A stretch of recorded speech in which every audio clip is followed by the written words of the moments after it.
Hello and welcome again. So आज हम लोग एक नई यूनिट शुरू कर रहे हैं अपने इस टॉपिक की, that is the AC signal. तो अगला हमारा जो टॉपिक है जिसमें हम अल्टरनेटिंग करंट के बारे में बात करेंगे, तो हमारा अगला टॉपिक होने वाला है एसी फंडामेंटल। एसी फंडामेंटल मतलब अल्टरनेटिंग करंट के फंडामेंटल। सबसे पहले हम कुछ समझ लेते हैं। देखिए यहाँ पर जैसा कि लिखा है कि एन अल्टरनेटिंग सिग्नल। अब अल्टरनेटिंग सिग्नल कुछ भी हो सकता है, वोल्टेज और current reverses periodically in directions and its magnitude undergoes a definite cycle of changes in definite interval of time। इसका मतलब क्या है? देखो, इसका मतलब ये होता है, पहले बात तो यहाँ है कि जैसे अगर हम कहें कि टाइम को हम ऐसे मानते हैं कि समय के साथ हम कोई वेरिएशन देख रहे हैं, टाइम के साथ हम अपना वेरिएशन देख रहे हैं और हमारी क्वांटिटी कुछ इस तरह से है कि एक इसको हम कहें कि पॉजिटिव डायरेक्शन है। Okay, suppose this is the positive direction and this is the negative direction, ऐसा हम एक कन्वेंशन मानते हैं। तो जैसा कि आप यहाँ पर देख रहे हो कि इस जगह पर हमने एक पॉजिटिव नेगेटिव डायरेक्शन की तरफ एक सिग्नल बनाया और इस सिग्नल खास बात क्या है, ये अल्टरनेटिंग है, मतलब एक बार प्लस की तरफ होता है, एक बार माइनस की तरफ होता है टाइम के साथ। तो it reverses periodically in direction. Direction मतलब है एक पॉजिटिव डायरेक्शन, एक negative direction and its magnitude. Magnitude भी देखो, पहले बढ़ा बढ़ा बढ़ा, मैक्सिमम हुआ, फिर कम हुआ, फिर घटा घटा घटा, मिनिमम हुआ, फिर बढ़ना शुरू किया। तो मैग्नीट्यूड भी under goes a definite cycle of change. तो जो मैग्नीट्यूड होते हैं ये भी एक खास तरीके से चेंज होते हैं एक दिए गए समय अंतराल के अंदर। तो कुल मिला के आपको बच्चों ये कहना है कि अल्टरनेटिंग करंट का मतलब क्या होता है, या एक जनरल बात हम बात करें कि अल्टरनेटिव सिग्नल का मतलब क्या होता है, जो पीरियोडिकली मतलब होता है एक निश्चित समय के बाद बार बार रिवर्स करे अपनी दिशा को, और उनका मैग्नीट्यूड भी एक डिफिनिट तरीके से एक निश्चित समय के अंदर चेंज होता रहे। तो ऐसे चीज़ों को हम अल्टरनेटिंग करंट की डेफिनेशन में लेके आते हैं। यहाँ पे लिखा है each cycle of alternative signal consist of two half cycles. जाहिर सी बात है, यहाँ पे आप देख रहे हो एक फर्स्ट पॉजिटिव हाफ साइकिल, एक negative half cycle. So alternating current is a periodically varying current and the average value of which over a period is zero. तो अब एवरेज वैल्यू आप कैसे निकालते हैं? जैसे मान लो आपके पास ये कोई वैल्यू है, आप x इधर गए और फिर x इधर गए, तो आप एवरेज कैसे निकालोगे? आप लिखोगे x प्लस माइनस एक्स। क्यों? क्योंकि अगर इस डायरेक्शन को आप पॉजिटिव ले रहे हो और इसको आप नेगेटिव ले रहे हो, तो एक बार प्लस किया है माइनस किया, आप डिवाइड बाई 2, तो आ जाएगा 0/2, जो कि 0 आ जाना है। तो इसीलिए अल्टरनेटिंग करंट एक पीरियोडिकली चेंज होने वाली करंट है जिसमें कि average value of the which over a period is 0। Average value जो होती है 0 होती है। अब हम क्या करते हैं, अगर हम for generation of alternating current AC generator is required. जैसे आप लोग देखते हैं ना गाँव वगैरह में वैसे भी जनरेटर की व्यवस्था होती है, हाँ, कि भाई लाइट चली गई, जनरेटर ऑन कर दो। तो जनरेटर जो होता है वो एक तरह से अल्टरनेटिंग करंट को जनरेट करता है, अल्टरनेटिंग करंट के लिए होता है। और in modern era nearly all the electrical energy being used for domestic and commercial purpose is generated as alternating current. तो आज के लिए हम बात करें, अपने घरों में हम जो फ्रिज चलाते हैं, पंखा चलाते हैं, हम रोज़मर्रा हीटर जलाते हैं, इंडक्शन चूल्हा हम यूज करते हैं, ये सब क्या है? ये सब अल्टरनेटिंग करंट से चलने वाले डिवाइसेस हैं। यानी कि आज की हमारी ज़रूरत है अल्टरनेटिंग करंट, बहुत बड़ी ज़रूरत है अल्टरनेटिंग करंट। अब हम जब अल्टरनेटिंग करंट का चैप्टर पढ़ेंगे तो हमें कुछ बेसिक टर्म्स समझने पड़ेंगे।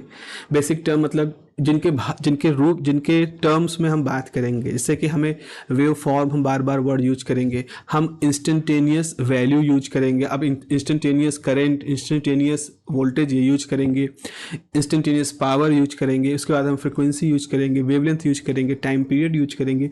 जब हम ये सारे वर्ड यूज कर रहे होंगे तो फिर आपको मालूम होना चाहिए कि इनका मतलब क्या है।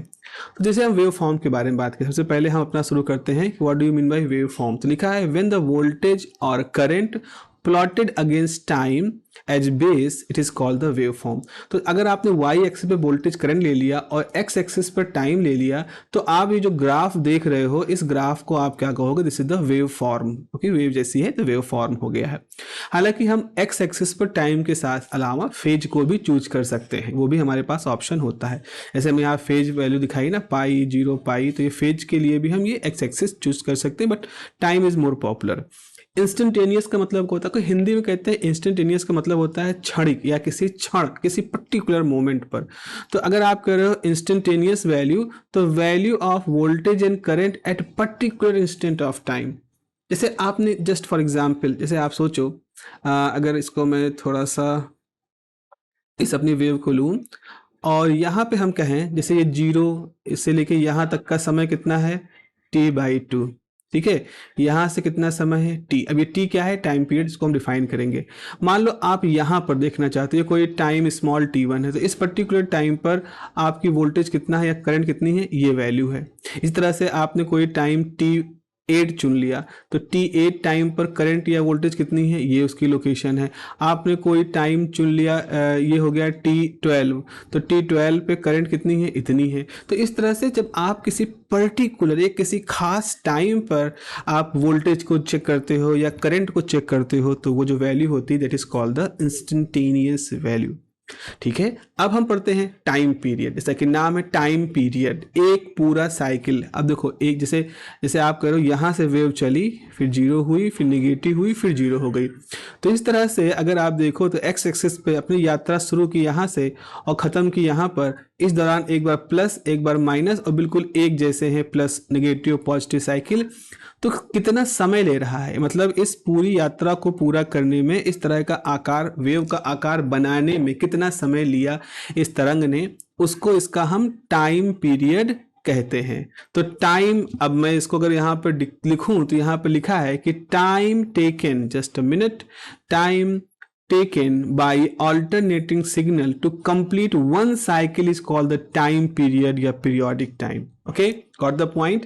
एक alternating signal को एक पूरा चक्र, एक साइकिल मतलब एक प्लस हाफ एक माइनस हाफ को कंप्लीट करने में जितना उसने समय लिया वो उसका समय अंतराल कहलाता है।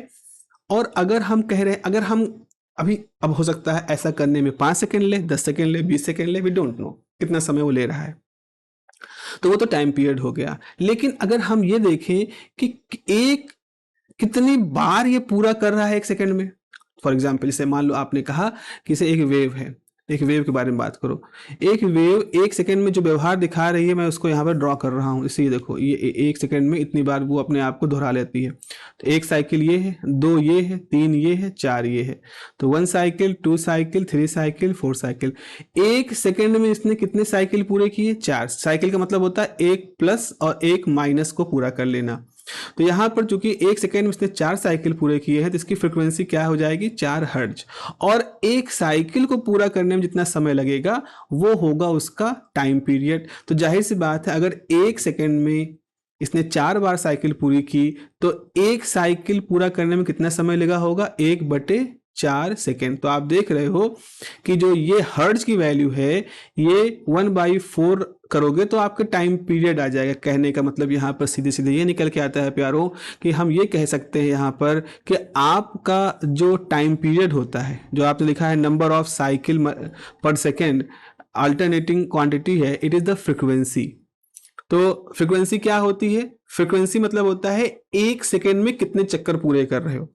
टाइम पीरियड क्या होता है, एक साइकिल पूरा करने में लगने वाला समय, और आपका जो फ्रीक्वेंसी है वो है एक सेकेंड में कितने साइकिल पूरे किए। तो एक तरह से आप देखोगे कि दोनों उल्टे होते हैं, दूसरे के रेसिप्रोकल होते हैं। अगर टाइम पीरियड ज़्यादा है, टाइम पीरियड मतलब है आराम से वेव चल रही है, एक सेकेंड को एक साइकिल पूरा करने में 10 सेकेंड लगा रही है, तो जाहिर सी बात है अगर वो एक सेकेंड में उतनी जल्दी जल्दी तो वेरी करेगी नहीं, तो सुस्त होगी, यानी कि स्लो होगा, फ्रिक्वेंसी कम होगी। तो अगर टाइम पीरियड ज़्यादा है तो फ्रिक्वेंसी कम है, इसका उल्टा अगर फ्रिक्वेंसी ज़्यादा है तो टाइम पीरियड कम होगा। Got the point, I hope you got the point. Amplitude क्या होता है, द मैक्सिमम वैल्यू पॉजिटिव या negative which N alternating quantity attain during one complete cycle is the amplitude, और इसको हम ई मैक्स या I max से represent करते हैं। Okay, let me just tell you this. जैसे मान लो आपके पास एक वेव की बात कर रहे हो, दिस इज द, अब देखो यहाँ से चलना शुरू किया, यहाँ से यहाँ यहाँ करते हुए इस जगह पहुंचे, this is the maximum point. उसके बाद फिर हमारी दिशा इस तरह से नीचे की तरफ हो गई, फिर हम नीचे उतरे नीचे उतरे नीचे उतरे और यहाँ से अब फिर यहाँ मिनिमम हो गई, फिर यहाँ से हमने ऊपर की तरफ जाना शुरू किया।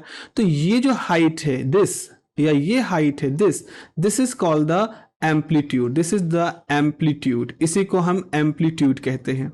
और अगर ये वोल्टेज, अगर ये y एक्सिस वोल्टेज है तो इसे कहा जाएगा V मैक्स, मतलब मैक्सिमम वैल्यू। अगर y करंट है तो इसे कहा जाएगा I मैक्स, ये I मैक्स हो जाएगा। तो आपने क्या देखा, द मैक्सिमम वैल्यू पॉजिटिव या negative which an alternative quantity attain during one complete cycle is called the amplitude. एक पूरा साइकिल पूरा करने में जितना ये मैक्सिमम वैल्यू पॉजिटिव में या मैक्सिमम वैल्यू निगेटिव में अटेन करता है, that is called the amplitude. और इसको हम V मैक्स कह लो या E मैक्स कह लो, नोटेशन से हम रिप्रेजेंट करते हैं।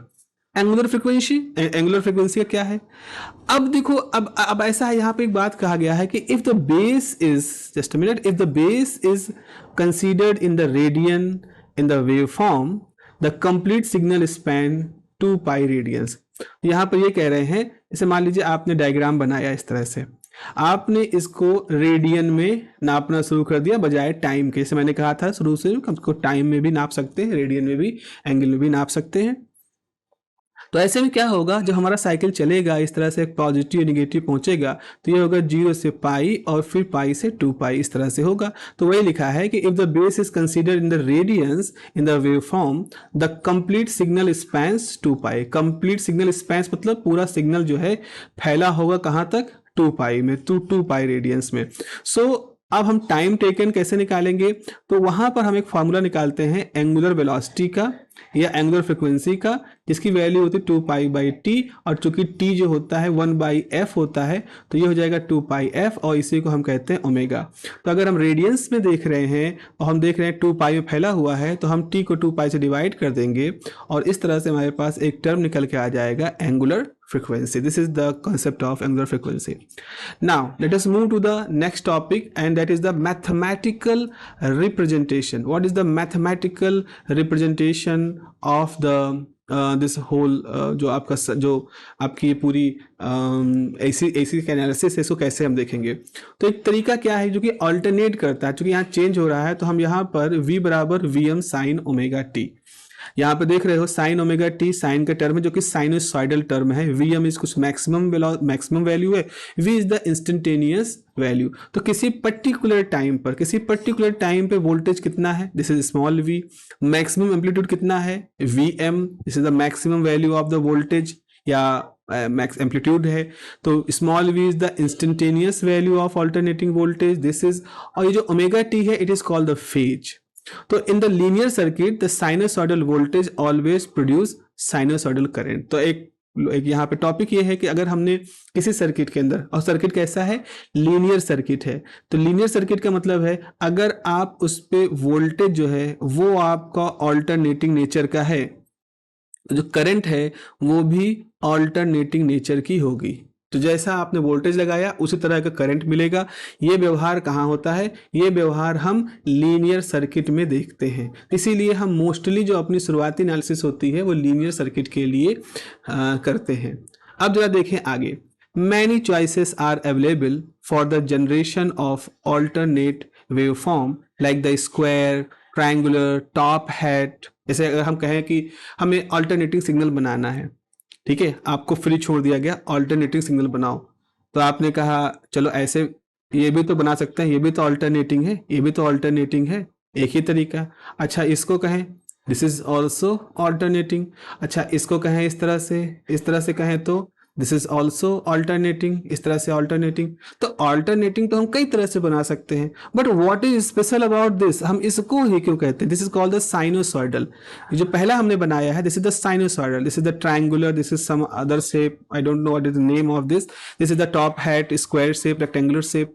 So हमारे पास there are many choices are available for the generation of the alternate waveform like the square, triangular, top hat. Yet the best choice is sinusoidal. Now why we are very much we are loving this sinusoidal waveform? क्यों हम हर जगह पर इस तरह का formula लिखने की कोशिश करते हैं, this type of formula, V M is something type sine of cos या टर्म, ऐसा क्यों लिखना चाहते हैं? तो जरा समझ लें इसके बारे में, ऐसा क्यों लिखना चाहते हैं। तो अभी टेक्निकलिटी आप आगे पढ़ते जाओगे, समझते जाओगे। जैसे अभी यहाँ पर आप देखो कि आप एक चीज कह सकते हो कि the sine waves are smoothest and efficient waveform. Efficient waveform हम कई सेंसेस में कह सकते हैं, कई सेंस में कह सकते हैं। इन सेंस जैसे हम अगर इसका फेजर डायग्राम के लिए इसकी एनालिसिस करेंगे तो ये बहुत ही एफिशिएंटली हमको बहुत अच्छे से रिजल्ट देता है। या हम इसको जनरेट करने के लिए जो हमारे पास इंस्ट्रूमेंट होते हैं, they are very efficient, very energy efficient होते हैं। इन्हीं सारे कारणों की वजह से हम इसको यूज करते हैं। दूसरा, when the applied over coils in inductive motor it produces resolving magnetic field that has the capacity of do work. जैसे आप पंखा वगैरह यूज करते हैं तो वहाँ बहुत सारे कॉइल लपेटे होते हैं। तो जब हम किसी इंडक्शन मोटर पर साइनोसॉइडल वेव वोल्टेज अप्लाई करते हैं तो एक डेफिनेट साइकिल के हिसाब से जो धीरे धीरे बढ़ता है, घटता है, बढ़ता है, घटता है, एक खास तरह का मैग्नेटिक फ्लक्स वहाँ प्रोड्यूस होता है। एक चेंजिंग मैग्नेटिक फील्ड प्रोड्यूस होती है, जिसकी वजह से जो उसके बीच का जो मैग्नेट है वो एक कंटिन्यूअस फोर्स महसूस करता है, और उस कंटिन्यूअस फोर्स की वजह से वहाँ पर वर्क परफॉर्म होता है, हमारा पंखा चलता है, हमारी मोटर चलती है। तो इस वजह से भी साइनोसॉइडल हमारा फेवरेट है। मैथमेटिकली सिंपलर है भाई, हम साइन फंक्शन होते हैं उनके अच्छे से कैलकुलेशन कर लेते हैं, इंटीग्रेशन भी कर लेते हैं, डिफरेंशिएशन भी कर सकते हैं। इंटीग्रेशन करोगे तो भी साइन कॉस में कन्वर्ट होगा, डिफरेंशिएशन करोगे तो भी साइन कॉस में कन्वर्ट होगा। फर्स्ट क्वाड्रेंट सेकंड क्वाड्रेंट में क्या कैसे वैल्यू होती है वो हमें अच्छी तरह से मालूम है। So mathematically they are simpler to manipulate and by Fourier series analysis any periodic function में explain in terms of the sinusoidal term. एक और बहुत बड़ा एडवांटेज है यहाँ पर, ये जो आखिरी लाइन यहाँ पर देखी जाए, इसको मैं फिर से हाईलाइट कर देता हूं। By the Fourier series analysis any periodic function में explain in terms of the sinusoidal term. मतलब फूरियर सीरीज ये कहता है, let me just show you. जैसे मान लो अगर आपके पास अगर मान लो इस तरह का वेव फॉर्म है, this is something I am trying to draw the square waveform. तो फूरियर सीरीज कहती है कि ये जो स्क्वायर शेप है इसको आप इस तरह से वेव ले लो, इस तरह की एक अलग फ्रिक्वेंसी की वेव ले लो, इस तरह की एक फ्रिक्वेंसी की वेव ले लो, इस तरह की फ्रिक्वेंसी की साइनोसॉइडल वेव ले लो। तो आपने 1 2 3 4 4 तरह की साइनोसॉइडल वेव ली। अगर इनको एक सही प्रोपोर्शन मिलाओ तो आप इस तरह का स्क्वायर फॉर्म बना सकते हो। मतलब Fourier series is so fascinating, वो आपको ये बता रहा है कि आप किसी भी तरह का पीरियोडिक वेव जो है, पीरियोडिक स्ट्रक्चर जो है, उसको बहुत सारे साइनोसॉइडल स्ट्रक्चर्स को एक खास ऑर्डर में कंबाइन करके बना सकते हो। तो this also shows the importance of sine function कि फूरियर सीरीज हम वहाँ अप्लाई कर सकते हैं, फूरियर ट्रांसफॉर्म वगैरह को वहाँ पर अप्लाई कर सकते हैं। तो this is why these are some reasons, कुछ कारण हमारे पास जिसकी वजह से हम मोहब्बत करते हैं अपने साइनोसॉइडल वेव फंक्शन से, और हम प्रेफरेंस में रखते हैं इसको अपने पास। Okay, now there is a question, maybe ये क्वेश्चन अभी आप अप्रिशिएट ना कर पाएँ, क्योंकि हम अभी हमने एवरेज वैल्यू या आरएमएस वैल्यू के बारे में नहीं पढ़ा है। अगला टॉपिक हमारा होने वाला है कि एवरेज वैल्यू को हम यूज करते हैं, हम 3 तरह की वैल्यू यूज करते हैं। हम करंट की मैक्सिमम वैल्यू यूज करते हैं, हम करंट की एवरेज वैल्यू यूज करते हैं, हम करंट की रूट मीन स्क्वायर या इफेक्टिव वैल्यू को यूज करते हैं। तो सवाल है कि करंट तो एक ही है, उसके 3 तरह की वैल्यूज़ को आप क्यों यूज करते हो। खासतौर पे ये सारा काम तब शुरू हो जाता है जब एसी होता है। अगर आप डायरेक्ट करंट के लिए कहो तो इतना सारा ताम झाम नहीं, वहाँ पे एक फिक्स अमाउंट ऑफ करंट है, उसी को हमें डिस्कस करना है। बट एसी में आते ही आपको maximum, average, root mean square, ये सब क्यों करना पड़ता है।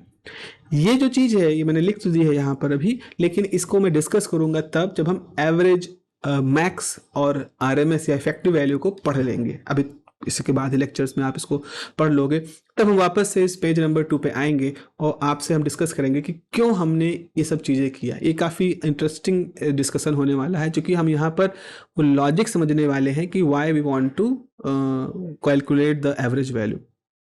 ओके, जैसे यहाँ पर देखिए, जैसे एक यहाँ पर इसका हल्का फुल्का एक अंदाज़ा आपको मिल जाएगा।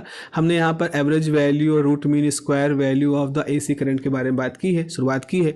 तो यहाँ पे लिखे to get the idea of alternating current we always compare it with the direct condition. देखो भाई, ऐसा है, अगर हिस्टोरिकली देखा जाए तो हमने पहले डेवलप की डायरेक्ट करंट, मतलब हमने लेक्लांसे सेल, डैनियल सेल, ये सब बैटरीज वगैरह को डेवलप किया, और फिर उससे जो करंट निकल रही थी उस करंट को हमने यूज करना सीखा। उस करंट के हिसाब से हमने इंस्ट्रूमेंट बनाए। फिर धीरे धीरे जब फैराडे लॉ आगे आया, फैराडे ने अपना पहली बार इंडक्शन मोटर जैसे आइडिया दिया, और फिर निकोला टेस्ला ने उस आइडिया को लेकर के 3 फेज इंडक्शन मोटर बनाया एंड देन उसको और आगे लेवल पे ले जाने के लिए उन्होंने ग्रिड की बात कही, और फिर धीरे धीरे हमने अल्टरनेटिंग करंट की आइडिया को अडॉप्ट कर लिया, उसको हमने स्वीकार किया। तो इस पूरी जर्नी में हम एक नए तरह के करंट के साथ आते हैं, अल्टरनेटिंग करंट, जबकि हमारे पास ऑलरेडी पहले डीसी करंट थी। जब हमने दोनों करंट को कंपेयर किया तो पाया ये कि डायरेक्ट करंट बहुत सिंपल होती है, भाई सीधी करंट है। डायरेक्ट करंट का नाम ही डायरेक्ट करंट, यथा नाम है तथा गुणे।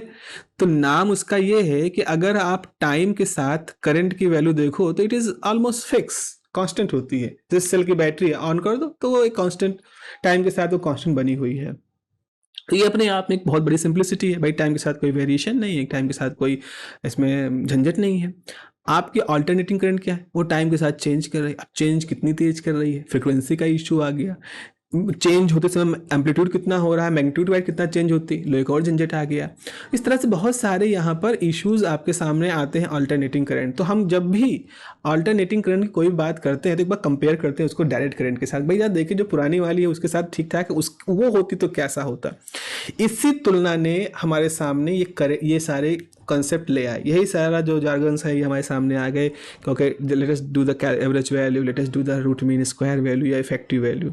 तो बेसिकली ये average value, root mean square value, ये सारे वैल्यू का जो जन्म है वो मूल रूप से अल्टरनेटिंग करंट व्यवहार को डायरेक्ट करंट के साथ तुलना करके, या ये सोचो कि अगर अल्टरनेट ऐसे दिखा रही है और अगर यहाँ डायरेक्ट करंट होती तो क्या होता, बस इसी एक तुलना की वजह से हमारे ये सारे टर्म हमारे सामने आए हुए हैं।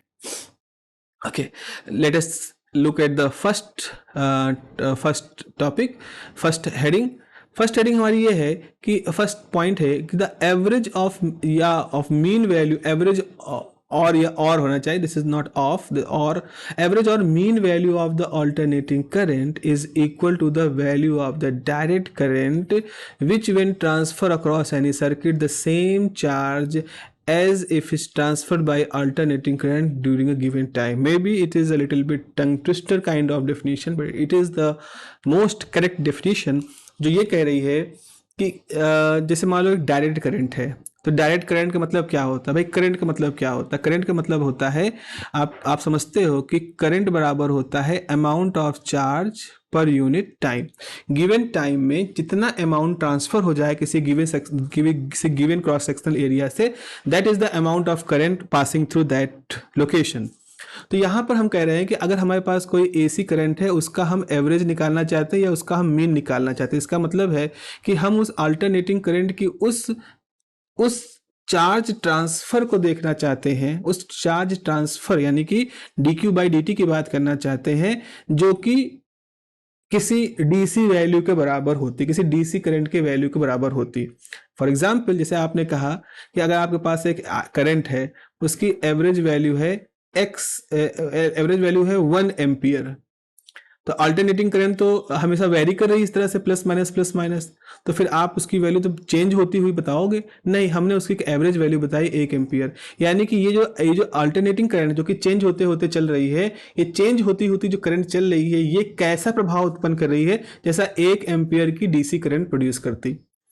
तो 1 एम्पियर की डायरेक्ट करंट जो प्रोड्यूस करती, वही प्रभाव ये हमारी जो करंट है ये गिवन अल्टरनेटिंग करंट प्रोड्यूस कर रही है। अब अल्टरनेटिंग करंट किसी भी फ्रिक्वेंसी हो सकती है, कुछ भी उसका वैल्यू हो सकता है, मैक्सिमम एम्पलीट्यूड हो सकता है, बट उसका ओवरऑल इफेक्ट 1 एम्पियर के जैसा है, जो कि 1 एम्पियर की डीसी करंट जैसा होने वाला है। तो वही चीज यहाँ पे लिखा है। ये देखो, यहाँ फिर से पढ़ रहा हूँ कि alternating current equals to the value of the direct current, उस डायरेक्ट करंट की वैल्यू के बराबर है, which transfer across any circuit the same charge as if transfer by the alternating current during the given time. तो given time में हमारी alternating current जितना charge transfer कर रही है, ये एवरेज वैल्यू बता रही है कि इतना ही चार्ज हमारा डायरेक्ट करंट भी ट्रांसफर करता।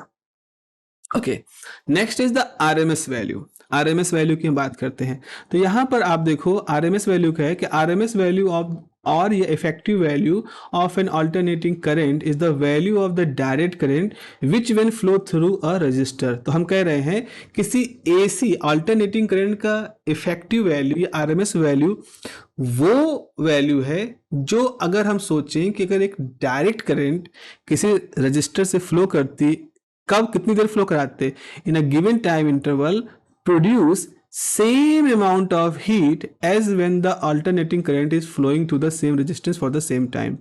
तो पहले केस में क्या था, पहले केस में हम कर रहे थे कि हमारे अल्टरनेटिंग करंट की एवरेज वैल्यू मतलब है कि जो इफेक्ट ये प्रोड्यूस कर रहा है इतनी ही करंट, डायरेक्ट करंट प्रोड्यूस करती है इफेक्ट. आरएमएस वैल्यू का मतलब है कि हम उस वैल्यू की बात कर रहे हैं जिस वैल्यू, अगर हमने कहा कि हमारी अल्टरनेटिंग करंट जो है उसका आरएमएस वैल्यू है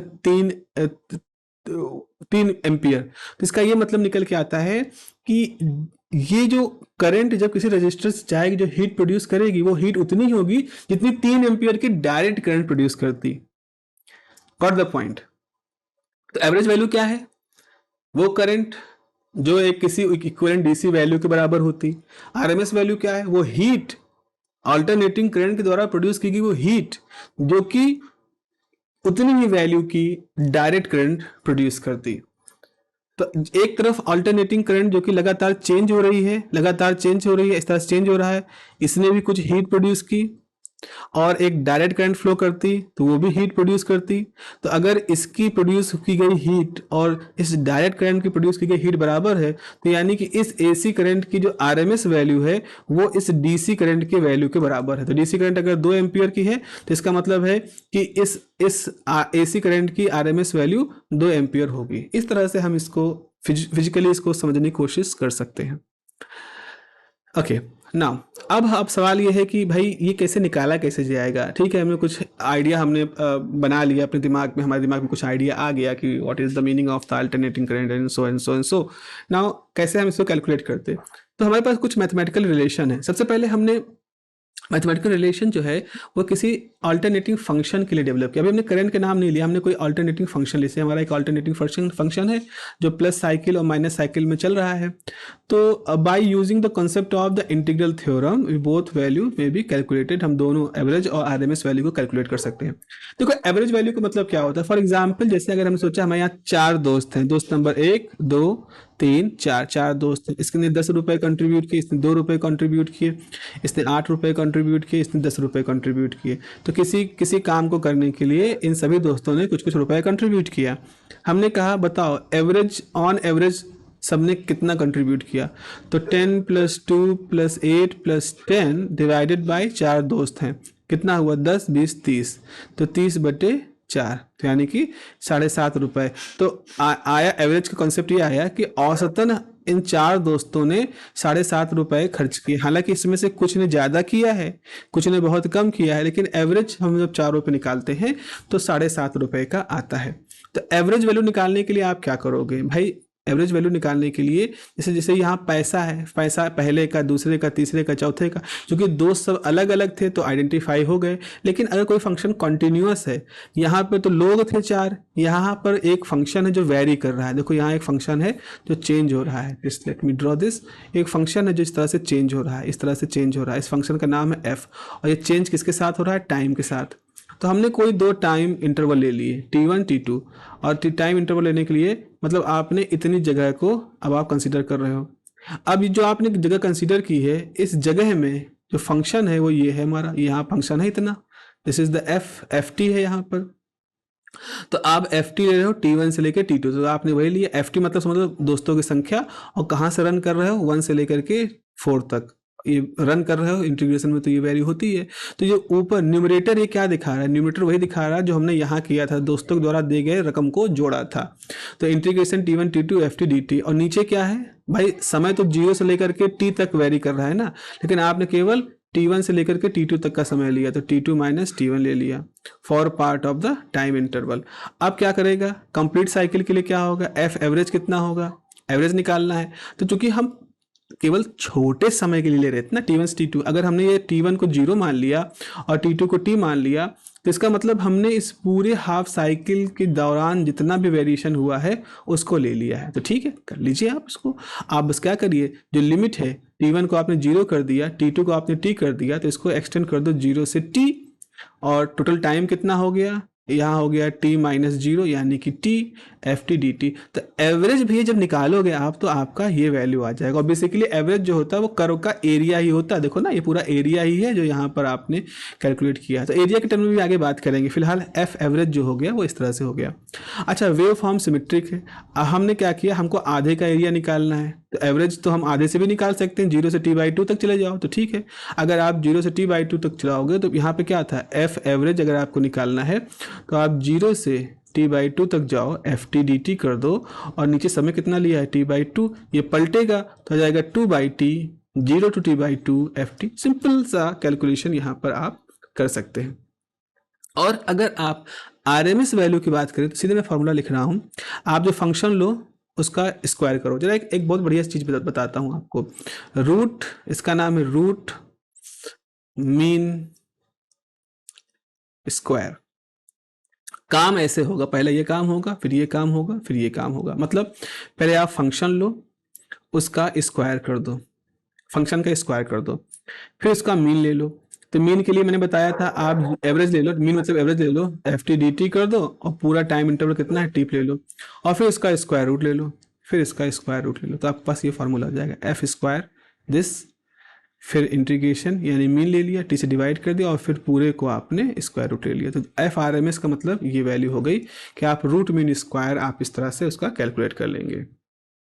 ओके, सो दिस इज कुछ टूल्स हैं जो हमने यहाँ पे पढ़े हैं।